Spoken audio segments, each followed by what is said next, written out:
Hello and welcome to your go-to Detroit Pistons podcast, The Pistons Pulse, co-hosted by me, Bryce Simon of Motor City Hoops, a former D1 hooper and current teacher, husband, and father of 3 amazing kids.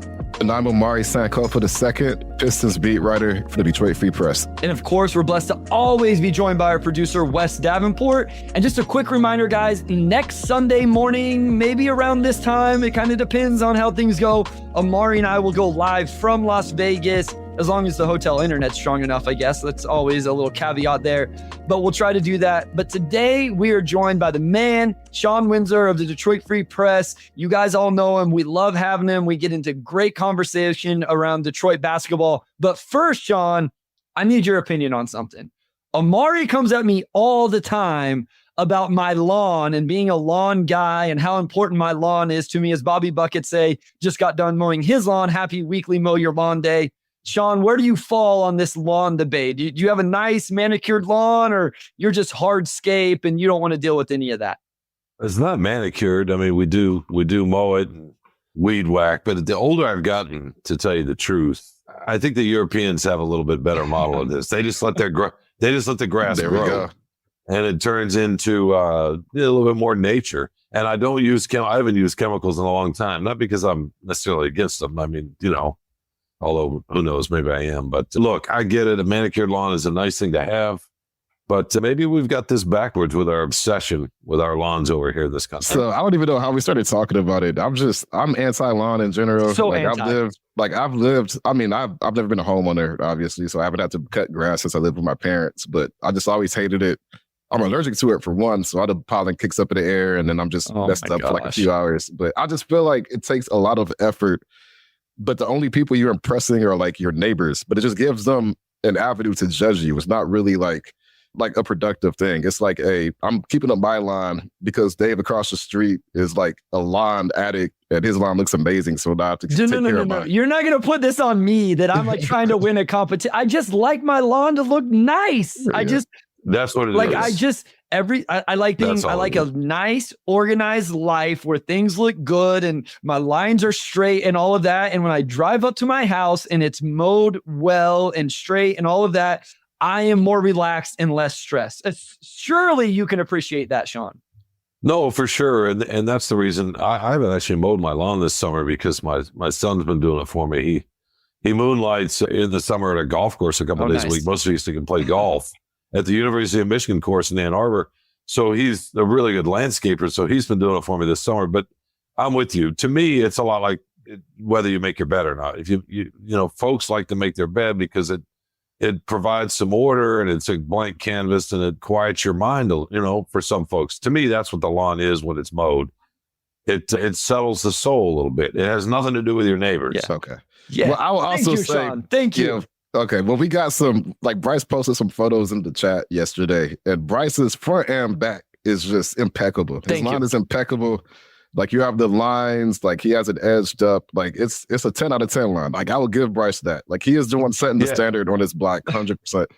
Edging it up is different. Weed whacking and mowing is one thing, but edging it up, that's a fastidiousness level that says something about your personality, a little OCD, right? People around me would say I have quite a bit of OCD. My students come into my room during passing periods and they will move stuff on my desk around, and I can't start the next class period until everything is back where it's supposed to be. So I have a small case of OCD. Okay, one more question. Shawn, have you watched this show, The Bear? I know Omari and I have talked about it. Have you got in on this show? It's a cooking chef show, restaurant show. Have you watched this at all or no? Cool. I have. What are your thoughts? Because it stresses me out. I was like stressed out watching it last night. Are you a fan? Are you all the way caught up? Where are you at? No, I finished the third season a few days ago. In fact, last year when I was in Vegas for Summer League, I wrote a column about the omelet that I can't remember character's name. Spoilers. I'm only. No. It was second season. I'm only on episode 4 of the first season. Oh, okay. Well, there's an omelet that gets made somewhere in the second season, and I wrote a column about that omelet. Love it. For when I was in Vegas. I don't remember why doing it, but So I like the show a lot. The third season is Yeah, well, we'll see what you think. Yeah, I haven't enjoyed it as much. Amari, you had a tweet, right? That third season left you a little bit hanging. No, I still have to catch up. So I saw season 1, and then I lost by Hulu access. So I still have to catch up a bit. But there is one. You haven't even gotten to the most stressful episode of season 1. That's what everybody keeps telling me. Yeah, so there was one. I didn't find it super stressful, but then there was one episode that was just like anxiety from start to finish. So. Okay, let's get into this. That's restaurants, by the way. I was a short order cook for a long time, so I can relate to it. Yep. We're going to get into this. We're going to kind of just play the offseason out in chronological order. Obviously, Omari and I have talked about a lot of it, but we haven't got Shawn's perspective, of course. And as some of these moves have happened, it changes your perspective on who they drafted and those type of things. And then as you guys are putting in the chat, we'll get to your questions at the end of the episode. So Shawn, let's just go back to the draft. They take Ron Holland out of the G League Ignite. What were your thoughts then? Were you surprised? And kind of where are your thoughts now as we've seen this roster come together just a little bit? Well, first of all, can I say that I wrote a column yesterday about the Pistons, and I was either my 7th or 8th column about them in the last 2.5 weeks. At one point, I wrote 5 straight columns on the Pistons.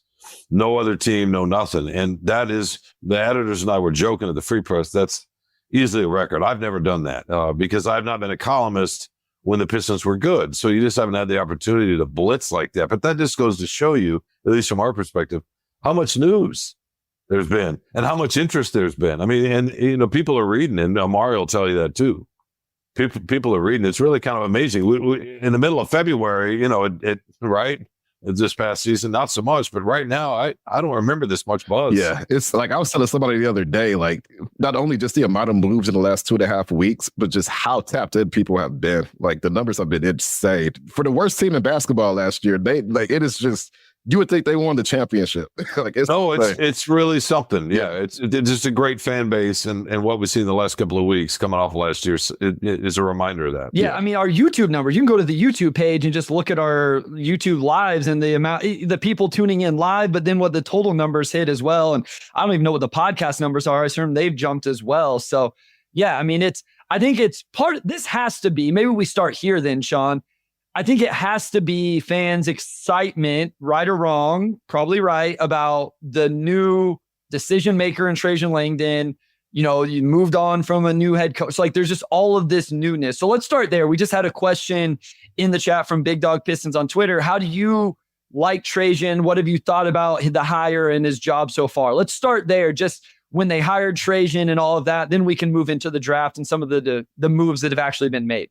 Well, let me combine those two because they kind of fit together with Trajan and Holland. So what I thought, I like Trajan so far, what he's done. I like his demeanor. I like the patience he showed. And as far as Holland and what Trajan was thinking on draft night, whatever else you think of Ausar Thompson, he wasn't going to let that get in the way of it. Yeah, I know some people thought maybe there's overlap, whatever, a couple of wings that are good defenders. They do have somewhat different skill sets offensively, but neither one of them's a knockdown shooter, right? So he wasn't worried about that. This is a guy that he thought was the best player available for him. And he told us afterwards, I'm sure Omari's talked about this.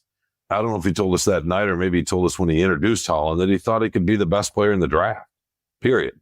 Well, GMs don't say that. I mean, right? They don't typically say that unless they really believe that. So I like that. There's some conviction there. And I thought that was interesting, but he sees a guy in a league that's headed towards, the Celtics just won with 4 wings basically. And Porzingis, and you could even say Porzingis in his own way is a wing. So it's a wing heavy league. And that's what you got to do. Denver's an outlier. Kind of like the Warriors were an outlier with Steph. Denver's an outlier with Jokic, but wings still matter. So I liked what he did. He took his shot. No doubt. How much did you, just watching Ron Holland and what he can do, I guess, what's your overall opinion of him as a player? And was he somebody you sort of kept an eye on going into the draft, or was it more so after the fact you look and you see why he stood out at number 5? I mean, I'd seen clips, I guess. I mean, I wasn't at any G League games. I'm sure, you know what I mean? And that's why I asked, because this draft just had a lot of guys outside of, Klingon and Reed who just didn't. It's all clips. Like it was just clips. Yeah. Yeah, no, it's YouTube scouting, right? I mean, and not that I'm a scout, but no, what I see, and again, if we want to compare him to Thompson, but he's got more ball skill than Thompson. I don't think he's a defender. Thompson is, at least right now. Thompson to me is a first team potential All NBA defender, and maybe Holland is too down the road. Who knows? But the ball skill is what jumped out. The motor too. I know everybody talks about that. He does play hard, but he's got some ball skill. Maybe not a smooth pull-up game off the dribble, contested shot making right now, but at least there are parts there that you can see he could turn into that a little bit potentially. You know what I mean? And he's really athletic, but he can handle a little bit and he can attack and he's relentless. And Thompson doesn't have that in his bag right now. Yeah, I mean, it's a really interesting wing room between those two if they can figure out the shooting, right? Like if they can figure out the floor spacing with those two guys, they don't have to be insane floor spacers or maybe the right floor spacing around them. That duo on the wing defensively could be really, really interesting. I agree with you, Shawn. I think Ausar has a higher upside defensively. I thought Ron got this elite level defender coming out of high school. And I don't think he quite is that. I don't think like on the ball, he's that type of defender. He's not as athletic as Ausar. Very few players are, even in the NBA. So I think there's good upside there on the defensive end, but I think he has higher upside offensively. I went through the whole process saying, I thought if you wanted a real two-way wing, Ron Holland was your guy at the top of the draft. The ceiling is there. What is the percentage outcome?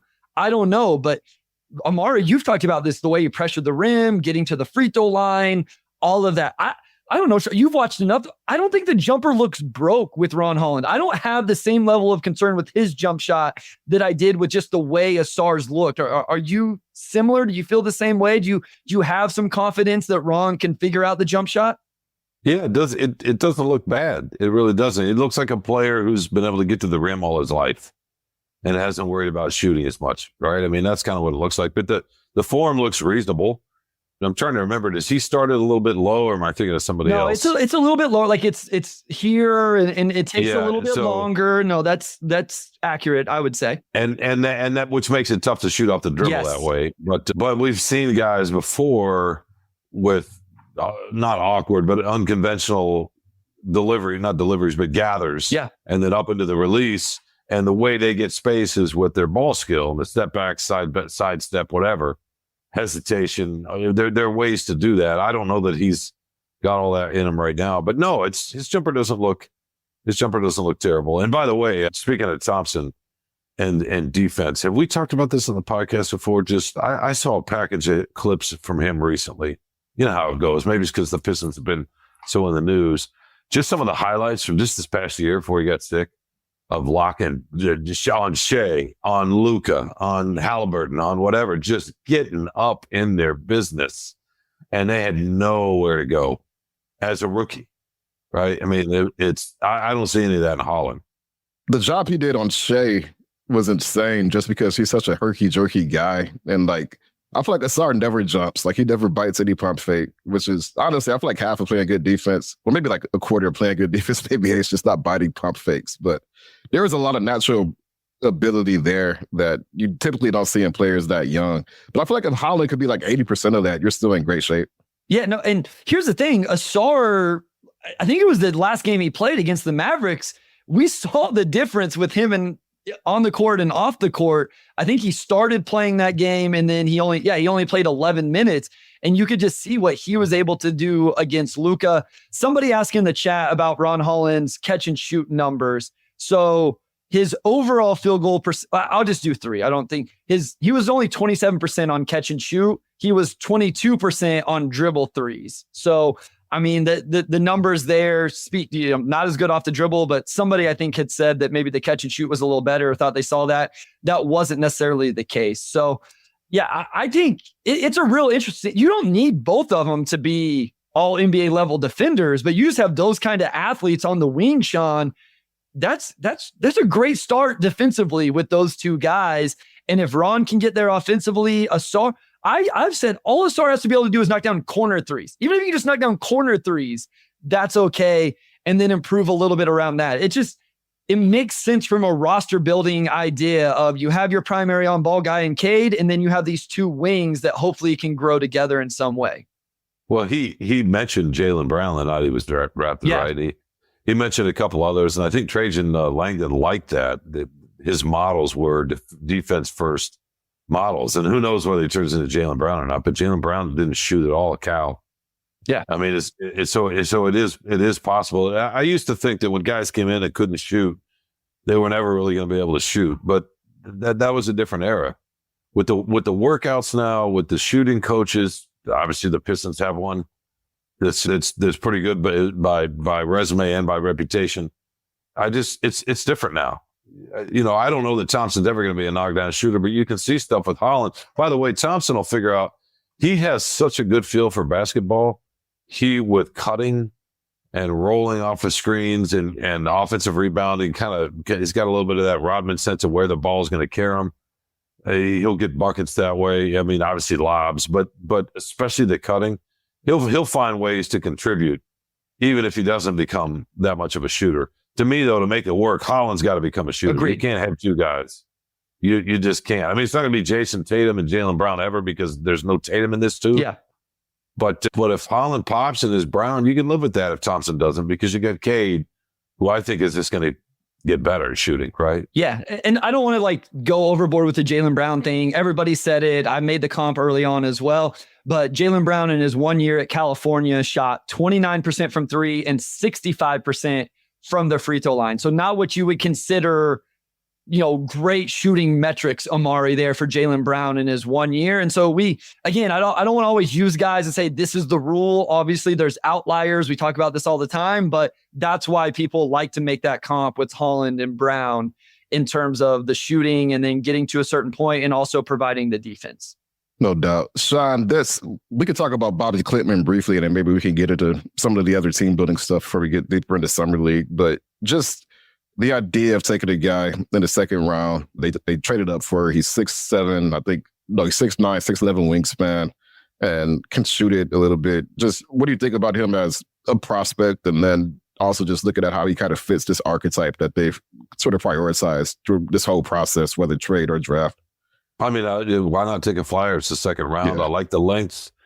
He's got a nicer looking stroke than Holland, right? I mean, he's not as quick or twitchy or any of that. But the length, I mean, obviously the height and the length with the wingspan is intriguing. And you get somebody that's 6'9". Again, he also seems to have some, you listen to him talk, he's got some juice. He's got some personality to him. And that's the other thing that jumps out about Holland. How many times did you see him on a team that wasn't winning, pumping his fist, right? I mean, you can see just the energy and the attitude. I think that matters. And you can see a little bit of that with this guy too. And I don't think that's an accident from what Langdon is looking for. And I will say, Ron, we were just talking about this before we recorded, turned 19 today. So we always talk about age things and all of that. He's really the young guy in the room, as it's his birthday, right now today. So Omari, let's go to break here. When we come back, we'll talk about some of the other moves that have been made this offseason. And we've got a lot of questions. I know people want to start talking about the rotation and the roster and how things fit together. So we can start to get into all of that right after this short break.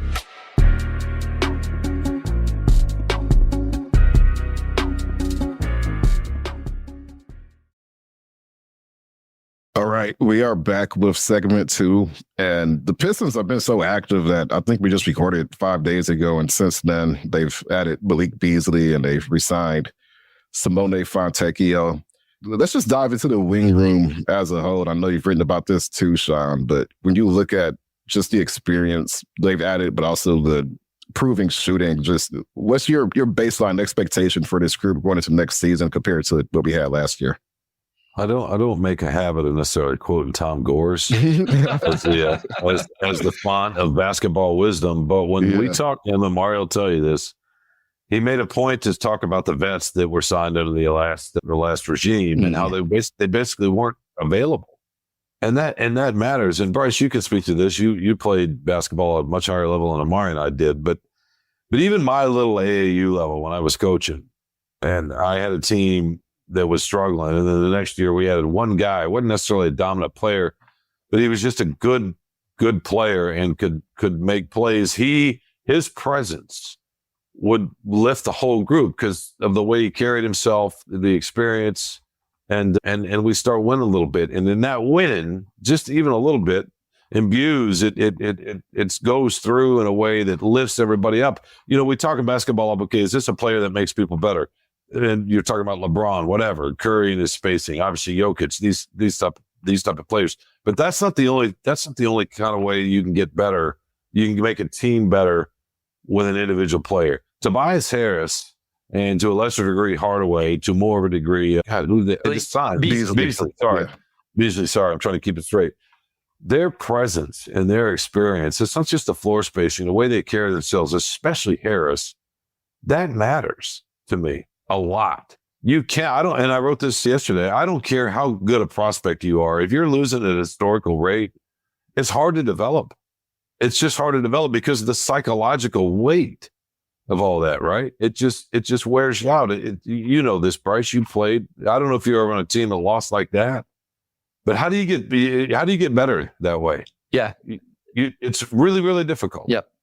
Yeah, it's hard, and like I say, it really wears on you individually and then collectively. It's hard to get that growth. But I will also say, going through hard things also helps you come together whenever it does start to click. And I think maybe the hope here is because these young guys have been through that. And I just want to throw this out real quick. You mentioned it. You touched on it. Tim Hardaway Jr., all of these guys over the last 5 seasons, Shawn. Tim Hardaway Jr. average 28.8 minutes per game and has played in 333 games. Tobias Harris, 33.7 minutes per game, played in 351 games. And Malik Beasley, 26.7 minutes per game, 331 games. Over the last, you talk about not just signing guys that made sense, which I think these guys do, or trading for, in Tim Hardaway Jr.'s point. These are guys that have been on the floor over the last 5 seasons and then are proven floor spacers.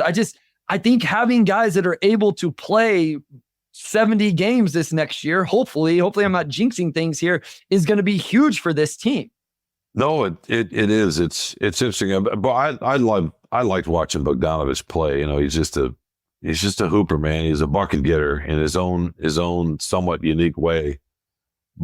But obviously the availability was the biggest thing with him. But even when he did play, and by all accounts, a good guy, I don't think he had or there was something that wasn't quite there that connects with younger guys. They all liked him, right? It wasn't that. It was just, I'm talking about something else that's hard to articulate. And I think Tobias Harris, although he may not be a vocal guy, with the way when I was around him a little bit when he was here before, and just watching him follow him, I think he will provide a little bit of that. Just the broader shoulders. I mean, he's not as good a shooter as Bogdanovich, and maybe not as good a 3-level scorer in some ways, but he brings something else that I just think is critical, and they've been missing in a huge way. And I also just remember all the moments last season, especially late in games where the execution wasn't there, but just the visible confusion you saw on the court on both ends, on every other possession with this Pistons team. And even with the vets they did have, and I know that there were some availability issues, but just having older guys who have been through so many scenarios could even just, I think what really hurt Monty from a rotation standpoint the way he wanted to run his rotation at least, is that you only got so many guys on the team who were battle tested and knew how to solve certain situations, right? So I feel like now with JB, if you need a court full of adults, you could pretty much do that, right? There were not going to be so many scenarios where you're relying on 4 guys on rookie contracts with 6 minutes left if you don't have to do that. I feel like he has a lot more options to go with older guys, which should help lift overall floor for his team. Shawn, let me ask you this. So we saw Tim Hardaway Jr. get traded for Quentin Grimes and the 2nd-round picks. I will say a lot of the national media has kind of crushed the Tobias Harris amount that he got. I think it's hard to go after the Malik Beasley stuff too much, just because, even if he's not good defensively, it's floor spacing, it's a 1-year deal, it's not that much. Do you have any quibbles with any of that? Is there a part of you that would have liked to see what Quentin Grimes could have become as maybe more of a 3-and-D younger player? Any issues with the Tobias Harris contract? I mean, right now it's been a lot of positivity from us. I don't purposely want it to go any other way. But were there anything in any of those moves that maybe you would quibble with just a little bit? So Grimes is interesting. If he develops, I mean, where's he going to play? All right. I mean, there's a logjam. Once you drafted Holland, and then you got Thompson, you right? There's Ivy. To me, that was just sort of a numbers game and what's going to happen. Hardaway, look, I get it. He's not going to check. I mean, we know what he is, but he's a pro. It's been a long time. He's going to be just fine coming off the bench and trying to come in, and every few games he's going to go on a heater and give you a chance to. You're not going to fall down by 10 or whatever. You watched that all last year, Omari, right? Cunningham goes to the bench or whatever, and I don't know. I'm not saying Hardaway's going to fill in for Cunningham, but just having somebody come in and make a few shots in early in the second quarter or early in the fourth quarter. I think maybe Grimes does that, but I just think the fit, the professionalism, having somebody who fully accepts their role. I'm not saying Grimes wouldn't have, but Grimes is trying to bust out in a way. We already know who Hardaway is. More importantly and more critically, Hardaway knows who he is. So that trade, plus he got some 3 second round picks. I had no issue with that. The Harris thing, it's interesting. I don't know what you guys think of John Hollinger, but he called that number ahead of time. Yeah, he did. Interesting. Yeah, he did. Almost exactly. He did. So whatever kind of stock you want to put in that, I get it. Omari and I have an editor who's at the Free Press, who's a Philly fan, and so he's looking at the last game he played. I don't even know if he scored in that last playoff game. No, I don't think he did. I think the game before, though, he was up in the teens, right? But so there's some emotion there, right, Bryce? Real quick, I just want to give the Tobias Harris playoff thing. So not good this year, right, guys? You know what his previous 3 playoff runs, what his numbers were? 18 points a game on 50, 38 shooting splits and 37 minutes per game. So it's not like there's no history. And here's the other thing, Shawn. Who cares? Are the Pistons going to the playoffs this year or probably next year? If Tobias can be what he's been in the playoffs the last 5 seasons, then that's fine. But like all 3 of these guys, it's the same thing. They weren't great in the playoffs. Well, that's okay. Detroit's they don't need playoff guys right now. No, they need guys that can make plays and help a young team learn how to win in the regular season a little bit. And we're not talking about, playoff wins. We're talking about, if they double their wins, that's still just 28, right? Right. Yeah. So that's what he's here to help with that. That's what he's here. We're not worried about the first or second round of the playoff against the Knicks. And is he going to disappear? Is he a third option on a contending team? I don't know. Maybe not. Philly fans would tell you no. Our editor would sure tell you no. And I get it. There's recency bias, but the guy's been a good, solid professional for a long time, and they didn't pay him $50 million a year, and it's only a 2-year contract. They are learning. They have got to learn how to compete and to win, right? Just a little bit, the winning, but a lot with the competing. And that's why he's here. I mean, to me, of the 3, he's the one that's coming in as a starter. So you can see Trajan sort of trying to walk 2 paths at once, right? He's trying to get the team competitive for next season, but he's also been very asset-minded. He's talked openly about wanting to use the remaining cap space, or at least some of it, to get more assets in. But you also look at the deals he's signed players to, or the contracts he's acquired, and you have Tim Hardaway Jr. expiring contract, Tobias Harris 2-year deal expiring after this upcoming season, Malik Beasley 1-year deal expiring contract. It seems like he's very much still trying to sort of flip some things forward and still sort of get those assets that this team needs. So I guess looking at how the previous regime managed assets, where are you at as far as just sort of the behind the scenes stuff, Shawn, as far as how Trajan is taking this a different way and trying to up their asset pool as well? Well, I know he said that was his goal. Right? I think I've written about that too, just trying to marry improving the roster, improving the spacing with, maybe bringing in some assets. He's only done that with Hardaway. He's still got room, depending on what he does with the exception, right?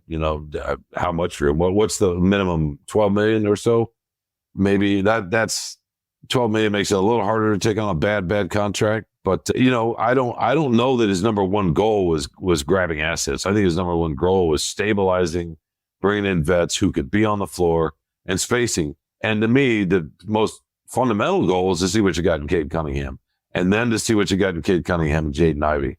And to me, that's what these moves are about, right? They're short contracts. and let's see what we got with the young guys. Let's go out there for a season and see what we got. That's the biggest question they got to figure out. YouTube user says not a single first round pick exchange as part of salary dump this offseason to my knowledge. I will say the two that I wish Detroit could have at least thought about. The Josh Green one, I would have loved for them to get in on that. He got salary dumped to Charlotte for essentially nothing to make room for Klay Thompson. And then the trade that happened last night with DeRozan, it's a like 2030 or somewhere around there. I think it's a pick swap though. Wes maybe can check that for me for sure. I think it was an unprotected pick swap. I don't know if it was a straight unprotected first round pick, but those have been the ones, but they could still, there's still moves to be made here as well in terms of they could get on another trade if Brandon Ingram gets moved somewhere or somebody else, or is there some free agents on the market? Tyus Jones is out there. I know we have these questions coming, so I don't want to get too much into it, but is there something you would like to see to finish off the offseason, Shawn? Or do you look at it and go high upside wing with Ron Holland, floor spacing vets with Tobias Harris, Tim Hardaway Jr., Malik Beasley, and you feel pretty good about where the roster's at right now? I mean, like I said, $12 million is hard to go get a first round pick with that amount of money, right? Who are you gonna? I mean, look, if you want a first round pick, go. And then we're gonna do this. You got to go get Zach LaVine. Yeah, you got to absorb 40 whatever million bucks and close to 50 the next year. I mean, that's what you got to do, especially if you want it from a team where you know that pick is going to be somewhat valuable. You don't want a late first round pick taking on 40 million bucks.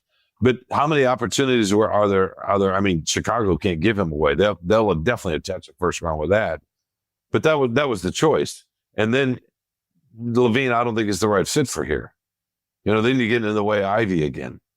And you want to see what you got with Ivy, and you're not playoff ready. You're not contenders next year. So why do you do that? So to me, he's been smart. Look, he said assets, and I think that got all of us thinking, all right, he's got to do that. But he never said just assets. He said assets and shooting.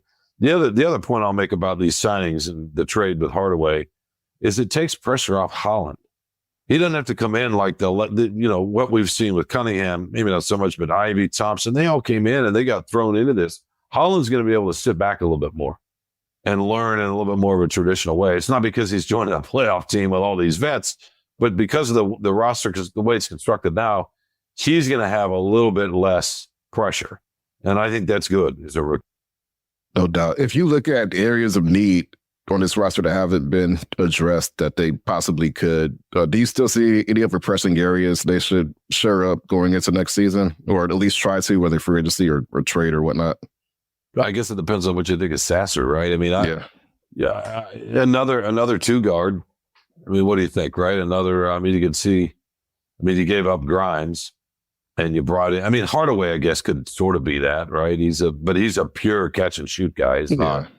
No, sometimes you want your two guard to be able to make a little bit, a few plays here and there and a little bit off the bounce. Do you see Sasser and Ivy being able to handle those backup point guard minutes? He showed the end of his rookie year, I thought, some of that potential. Not so much last year. Last year was just, how do we judge much from last year, really, Yeah. But toward the end of Ivy's rookie year, when it was basically his show, Cunningham wasn't playing, right? I thought he showed some of that potential, and he likes to pass. He likes to look. I don't know how well he reads the floor just yet. But maybe Bickerstaff and this development staff can help him with that. I think it's another thing they want to take a look at, right? Okay, I want to ask about that. You brought up Bickerstaff, and then we'll talk about this, and we'll go to a break, and then we have a bunch of questions. Guys, if you have any questions, get them in there, and then we'll try to get through as many as we can after the break. Thoughts on moving on from Monty Williams, bringing in JB Bickerstaff? You mentioned Fred Vincent earlier. Sidney Lowe, I believe it was announced yesterday, is coming with Bickerstaff. Where are you at just with this coaching room as a whole? It doesn't have to just be JB. Well, Vincent is obviously interesting and he's literally made guys' shots better. So I think that's a good thing. And obviously Langdon wasn't going to go get a head coach that was threatened by hiring a shooting consistent coach first, right? That's fairly unusual. Yeah. You don't see a GM or a president of basketball ops say, I'm going to go get this assistant coach, and then the head coach is going to have to deal with this. So clearly he had to figure out, that whoever he brought in as a head coach is going to be okay with that. Here's what I know about Bickerstaff. His teams get after it, man.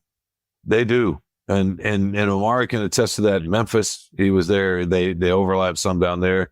His Cleveland teams, they played hard. I know I don't know if he lost Mitchell or not. I don't know the full story. I know there was some issues there in terms of the way he designed some of his X's and O's as they started getting the playoffs and adjustments and in-game adjustments and all that. But his teams check. They get after it, and he seems to connect with young guys. So, hey, they're not worried about a parade. They're worried about learning how to compete.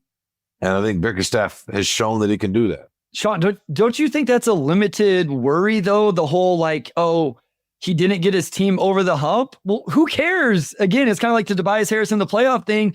He got teams from where Detroit is at now to the next level. And if that's what he does in Detroit, isn't that a win, Shawn? If he takes this team from 14 to 26 to 35 to 42 to 47, and then you have to go find another coach because he can't do the playoff coaching, isn't that a successful 5 years and a great hire?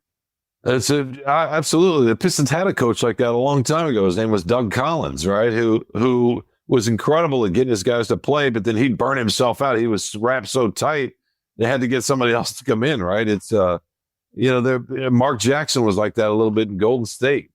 He got those guys to buy in and start playing defense, but then, and I'm not saying Bickerstaff's that at all. And plus coaches learn. We don't know what Bickerstaff's going to take from that experience in Cleveland and apply here. How's he going to look at it differently? Coaches do that all the time. I don't think we give them enough credit. They get better too. The players aren't the only ones that get better. No doubt. And some of that too is also just front offices learning how to build around certain coaches. Like, I don't know how many people were thrilled about Tibbs and New York early on, but they went and found a guy for the Tibbs players. I don't know what a Bickerstaff type player is, but I think you can look at his situation in Cleveland and feel pretty good about what he could do here in Detroit. Shawn, I'll leave you with this one, and then we can go into break. One area that, some people thought the Pistons may try to address is their big man rotation. And I know we're going to get a lot into this in the next segment as well. But when you look at Isaiah Stewart and Jalen Duren, do you feel good about that tandem man in the 5 next season, or do you still see a need for maybe some tweaking or adjustment? I mean, could you flip Stewart for somebody who can protect the rim off the bench a little bit? I mean, they don't really have that at all right now, do they? I mean, the strength of their defense, such as it is, I know that's relative, is going to be on ball, a point of attack. And Duren has the physical ability. Does he have the, I don't know. I was talking about this with somebody the other day, Bryce and Omari. I'm still confused. Omari, you were there. Those first couple of games last year, Duren was blocking shots, and his weak side defense looked pretty interesting and committed. He was kind of all over the place. Miami, then home for Chicago. Trying to remember who was after that. When did he get hurt? Charlotte. It was Miami, Charlotte on the road, and then Chicago. Charlotte on the road, and then home for Chicago. Like, wow, this guy. And then he gets hurt and didn't play like that the rest of the year. It was confounding. It's confusing. And so it's easy to say he's never going to be a defensive player. I don't know. I mean, that's another reason to bring Bickerstaff in, right? Because you got a guy with a fair amount of physical skill and who seemed, at least for a couple of games, to be interesting defensively. Do you guys still have any idea where that player went that we saw for those 3 games? And that's why I wonder if he still had lingering ankle issues, because it was just a complete, he was physically dominant in those games. You look at his end-of-season stats, and he averaged fewer blocks and steals per 140 or whatever, as a sophomore. Usually don't see those numbers regress, which it did make me wonder if there's a little bit more going on there. Yeah, then to me, he's got to fix other things. His body language when he's not making shots, the way he gets back down the court, he's got to get in better shape, right? And I know that's harder for big men, especially young big men. You got to learn that. He's got to learn to compete more than anybody else on that roster. And if he does, then I think the defense will come along with it at least a little bit, 100%. We're going to go to segment 3 really quickly, and when we come back, we are going to take your questions. So go ahead and get them in now if you haven't yet.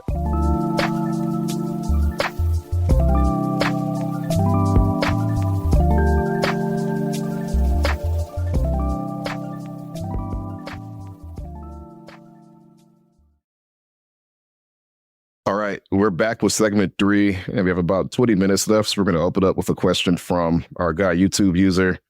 Am I crazy, or do we have a lot of 2/3s and not as many 1s or 4 and 5s? I guess you can get away with running Tobias, Simone, and Ausar at the 4, but that's a lot of smaller 4s. Shawn, we'll lead off with you. How do you sort of make sense of this wing rotation, and do you think they're set at power forward, or are they still a bit on the small side to you? They might be small, but they're so strong and athletic at the 4. And Stewart, in theory, could play the 4, although I don't know that works with Duren. I think he's got to come off the bench. I'm not as worried about the 4s. Yeah, they could definitely use a traditional backup point guard, because Sasser to me is a 2-guard and a point guard's body. And they could use a rim protector, right? Yeah, I'm with you. Like, the 4 isn't a spot for me. I mean, Tobias is going to eat up 30 minutes a night. There's only 18 minutes left. I think Ausar is going to play some there. You want to go small with Simone. I want Stu as a 5, but you're going to play a little bit of him there at the 4 as well. So I think there's plenty of guys to play the 4. My thing with the 5 is, okay, if you bring in that guy, then you know, who gets those minutes? The point guard one is definitely interesting. This is from Max. In your guys' opinion, what's the rotation look like when the current roster construction? I don't think we can get into that completely, Shawn. Do you kind of have an idea? My big thing is, I don't think you can play Duren and Ausar together. And then I would also like to keep Jaden Ivey and Ron Holland. Like, a mixture of just 2 of those 4 guys, and then you do have the floor spacing around them.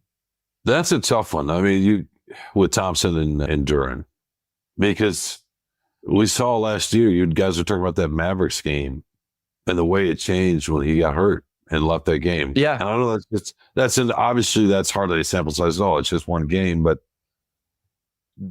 at some point you got to figure out how to play those 2, don't you? Yeah. It would be nice. Because then what are you doing? You're going for shooting. So you got Duren, Harris, and who? Fontecchio? No, I think that's why it's interesting. So in this, you know, Ryan says Ausar needs to start. Johnny says Ausar doesn't need to start. Does Duren have to start? Like, that's what's interesting here to me is, like, and we're not even talking about Ivy starting, Shawn. So, like, he probably thinks he should start. So you have Ivy, Ausar, Duren, who have all started. In no world do you want to go acquire all this floor spacing in the offseason and then start all of them together. I just think the rotations, while I like what they've given him, Shawn, I'm interested to see how JB navigates all of it. Yeah, to me, it'd be hard not to start Ivy. I just, don't you want to see Langdon said recently that he thinks that they can play together. But they got to figure that out if they can. But if Ivy's on, then you definitely can't have Ausar and Duren unless Asar's jumper really comes around, right? Like, Ausar doesn't need to start anyway. Like, I know some people feel that way, but I don't look at Ausar as a guy that has to start. I feel like with all these guys, it's very positionally. To me, it's like team dependent for one. Like, you could probably start Ausar against a team like, I don't know, like maybe like a Minnesota where you probably just need as much defensive size on the floor as you can get. But I don't necessarily see it. Like, after winning 14 games, I don't know if any player has to start, right? Like, on this entire team, Baby K is the only guy who like has to start. That's kind of how I see it. Yeah, no, and Afra's right. You're going to have 2 bad non-shooters. I think I consider Ausar and Duren non-shooters right now, and Holland and Ivy bad shooters. And there is a little Michael brings up who starts is less important than who closes. I think when we use starting as the conversation here, but I think really we're just talking about how the rotations work. So I think the point is it's going to be interesting to either of you guys, Omari or Shawn. Cade's extension, where are we at? I know there's been some confusing reporting. Omari, can you like lock us down where we're at right now and what the fans can expect, or do you have anything at all? I mean, they have months to actually sign the deal, so I think it's tough to say when it's actually going to happen. Like, we've seen guys ink it like ASAP. We've seen players not ink it till, like after Summer League. So it's tough to say exactly when it's going to happen, but I do expect it's going to happen at some point. So I can't really put a timing out there, but I also don't think that's anything that needs to be like top of mind. Like, the Pistons are going to try to lock him down if they can. So, well, Bryce, let me ask you, who would you start? So I would probably go.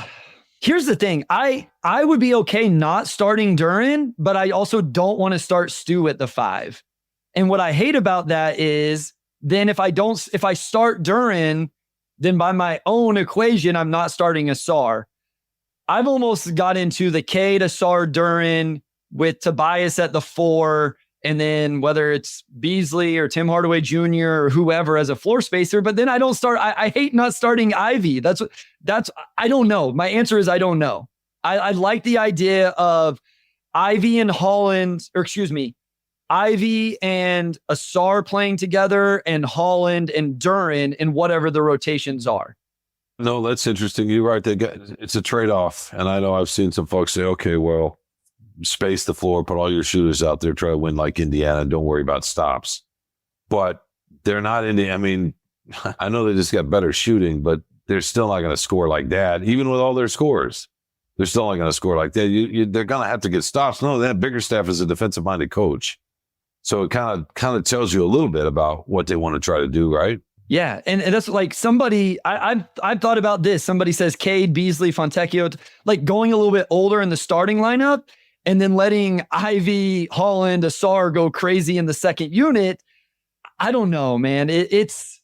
but real quickly, if you got just those three on the floor together, then where are Ivy's driving lanes and where are Holland's driving lanes? Exactly. If those three on the floor honestly, together, right? You know what I actually really like the idea of doing is actually Ivy and Duren together. And then we get to see this Ausar and Holland pairing, even if it's in quote unquote the second unit. So I don't know. I don't know where I've landed. Michael brings up a good point. It's going to come down to how they stagger things and make that work. So, well, the other thing you don't know is what kind of effect the gym is going to have on Ivy this summer. Yes. Is he going to come back and shoot 36, 37%? It changes everything, right? It does. Or if I believe, I told the guys before we recorded, Shawn, I believe in Holland's actual jump shot more than anybody, like in terms of like just the mechanics of it. What if Fred gets in the gym with him and is able to tweak just one little thing that he wasn't doing, and he's a good catch and shoot guy? This really, the equation changes a lot if Ausar even becomes functional or Ivy becomes league average, etc. Now you don't have all these questions. No, you don't. It's funny on draft night. Not that I want to go back and revisit draft night. You could have made an argument, and I wouldn't have ripped him for this.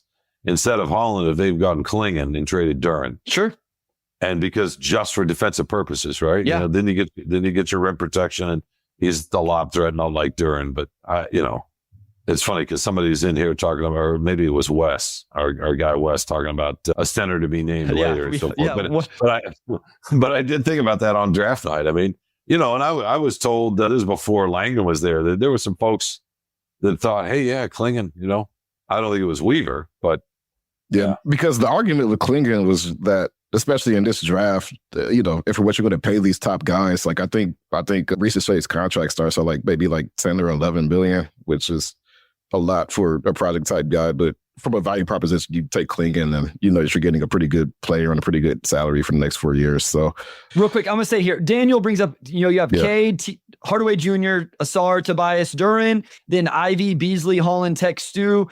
Yeah, that's what I'm talking about. That's how you separate them. You don't have, that's still Duren and Thompson in the same lineup, but it's close.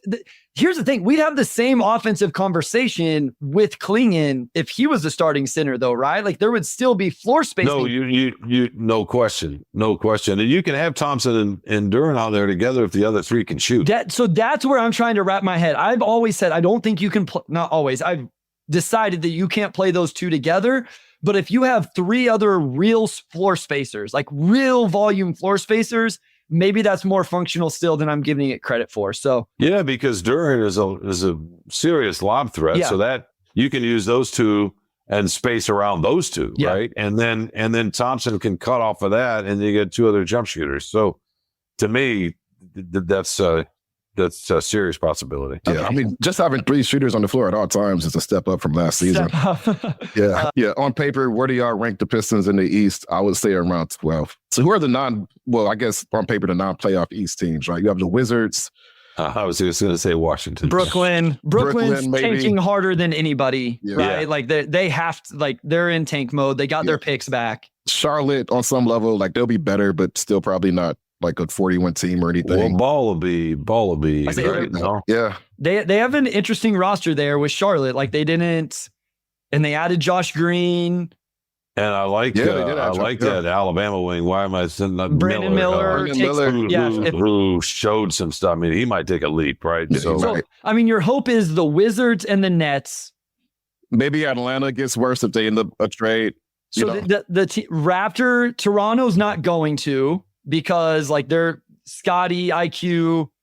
Is Atlanta and Chicago are the X factors, right? That could potentially go a different way. And if you get an injury from a team here or there, I feel like 12th, what would that be? 15, 14, 3 teams below them. That's probably high end, right? Is that high end, Shawn, Omari? Probably.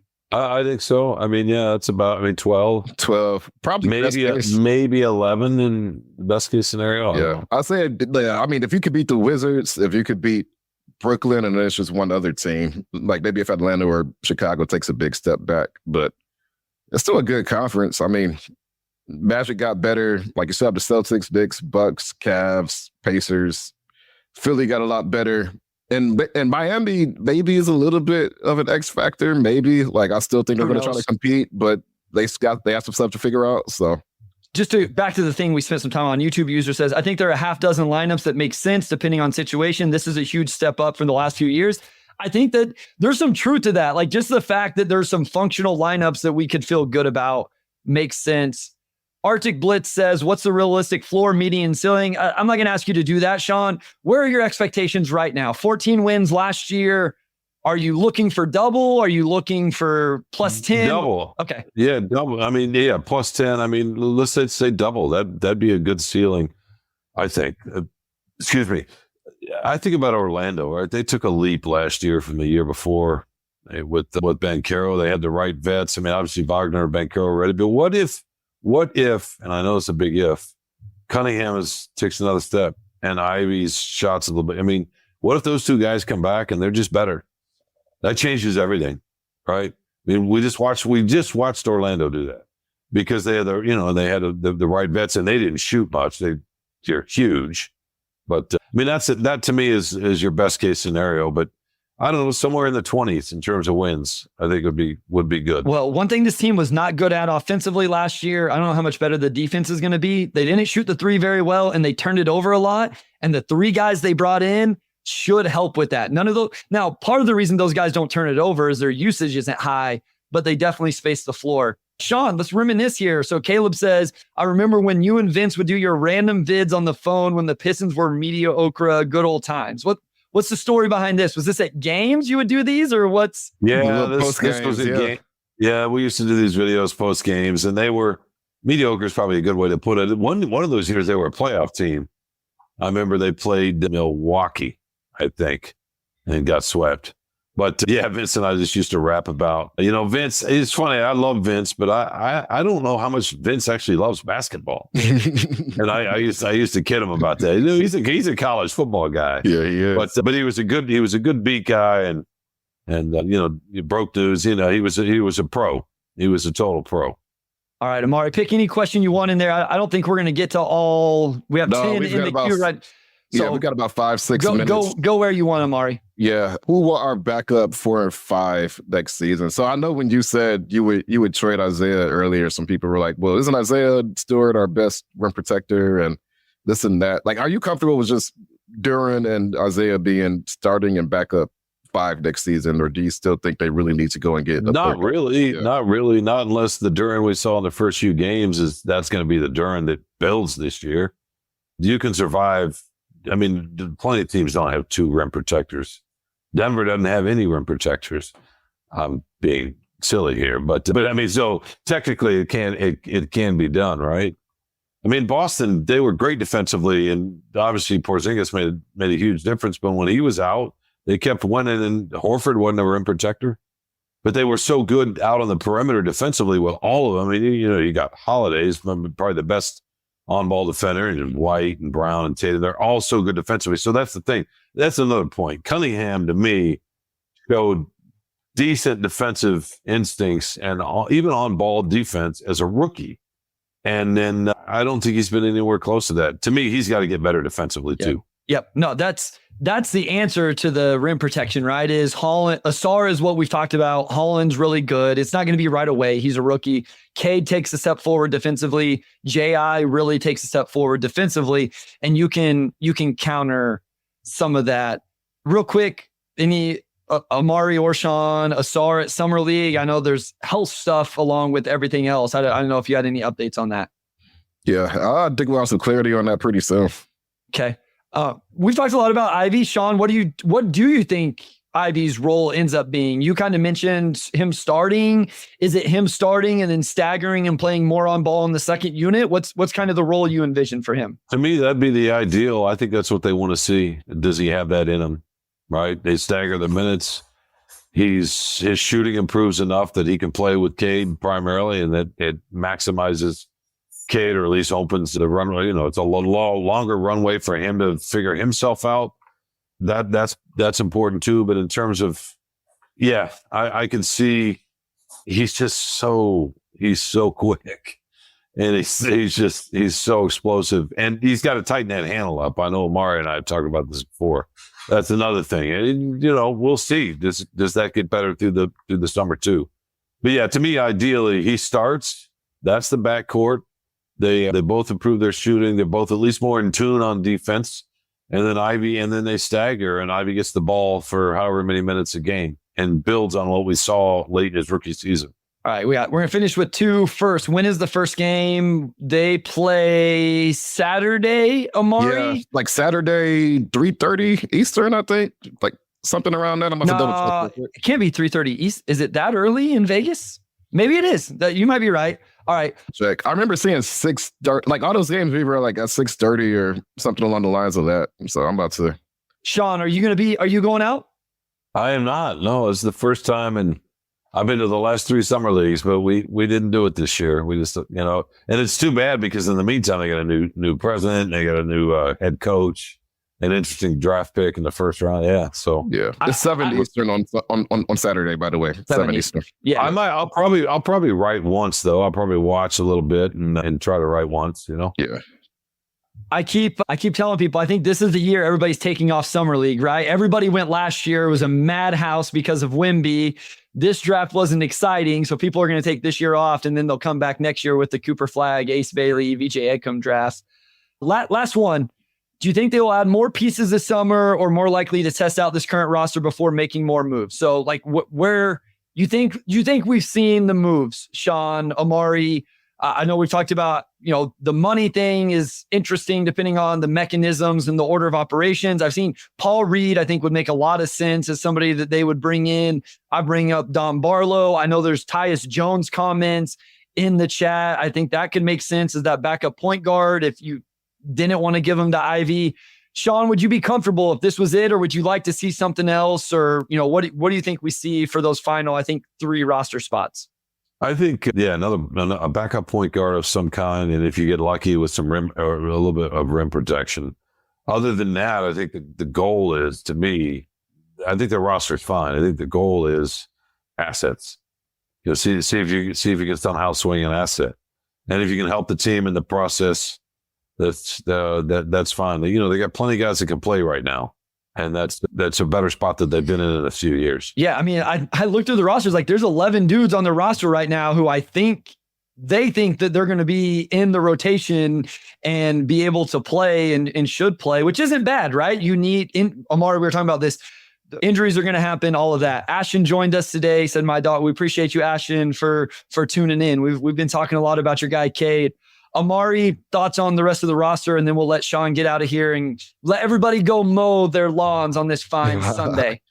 It's a good lawn mowing day for sure. I think, the team came in with a very clear vision for what they need next season. I know Trajan on, his introductory press conference mentioned you improve your shooting, you pass the ball better, you do everything better, right? And as you said, like they have like 11 legit guys on this team. People have been asking, like, where does Ron Holland for the next season? I don't know if he does. He may not play a whole lot next year, which I think is a good spot for your rookie to be in. You shouldn't have to lean on them as hard as you've had to lean on your young guys over the past 3 years. We actually thought last year was going to be that, right? Like, oh, Ausar's not going to have to play that much. No, he played a lot.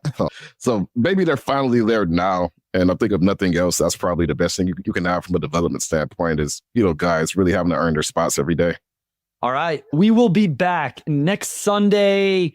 Again, I don't know what time. It'll probably be around noon Eastern because we'll be, over on the, Pacific time.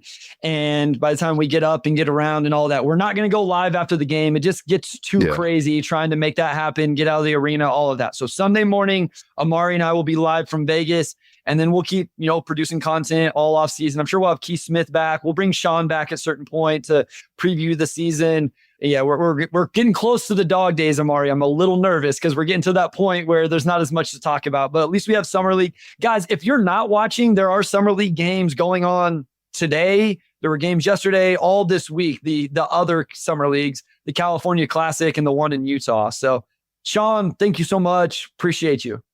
Oh, I love coming on. By the way, don't forget about Fontecchio. Oh, yeah. I like that. Yeah, of course. I like that guy's game. He helped him last year. This was so bad. We went an hour and we didn't even mention what I thought was probably the best move in terms of the contract that he got. I know people are quibbling with the years.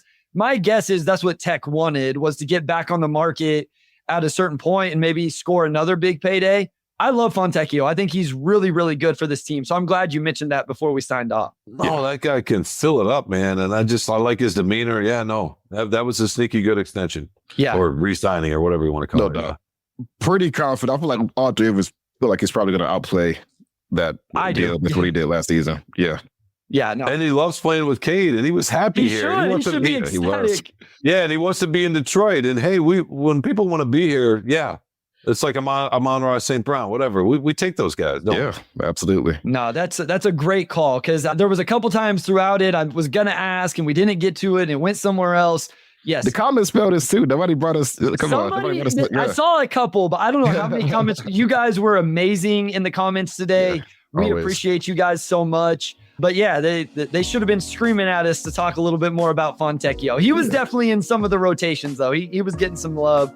So thank you again, Shawn. I'm sad I won't see you at Summer League. I know. I feel like that's one chance I always get to see you in person. But I know. Next time I'm sorry about that. Next time I come to Detroit. We'll get together. Yeah, absolutely. Yeah, let me know and I'll make sure I come down to the arena. And the next time I come on, we're gonna talk about, if you don't mind, we're gonna talk about whether Cunningham is this foundational piece for a contending team or not. Just that kind of right. I mean, because that's the question. That's the question. Yep. So absolutely. Yeah. All right, Omari. All right, I will go ahead and close this out. Big thanks to our audio producer Robin Chen, our editor-in-chief Nicole Avery Nichols, and big shout out to Wes as always. And we'll talk to you all next week from Vegas.